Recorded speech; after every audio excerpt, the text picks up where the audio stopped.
ప్రముఖ నటుడు కోట శ్రీనివాసరావు కన్నుమూశారు. తెల్లవారుజామున 4 గంటలకు ఆయన నివాసంలో తుదిశ్వాస విడిచారు. కొద్ది రోజులుగా అనారోగ్యంతో బాధపడుతున్న ఆయన ఇవాళ కన్నుమూశారు. 750కి పైగా సినిమాలో నటించిన కోట శ్రీనివాసరావు 4 దశాబ్దాల పాటు సినీ రంగంలో కొనసాగారు. కోట మృతిపై పలువురు ప్రముఖులు సంతాపం వ్యక్తం చేస్తూ ఉన్నారు.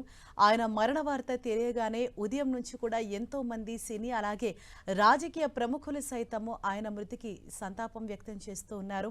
ఇటు మెగాస్టార్ చిరంజీవి అలాగే మాజీ ఉపరాష్ట్రపతి వెంకయ్య నాయుడు, ఇటు బీజేపీ నేతలు, ఇరు రాష్ట్రాల ముఖ్యమంత్రులు, మాజీ సీఎం కేసీఆర్ అలాగే టాలీవుడ్కు సంబంధించి చిత్ర పరిశ్రమలోని అనేక మంది ప్రముఖులు కూడా ఆయన మృతికి సంతాపాన్ని తెలియజేస్తున్నారు. మరోవైపు ఆయన నివాసానికి కూడా అనేక మంది వచ్చి ఆయన్ని కడసారి చూసి ఆయనకి నివాళి అర్పించిన అనంతరం ఆయనతో ఉన్న అనుబంధాన్ని నెమరువేసుకుంటూ ఉన్నారు.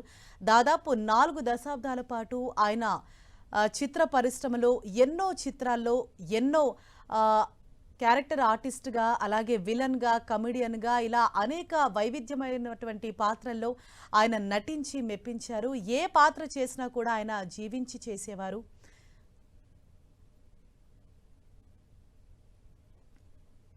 ప్రస్తుతం ఏపీ బీజేపీ చీఫ్ మాధవ్ మాట్లాడుతున్నారు. లైవ్ ద్వారా చూద్దాం.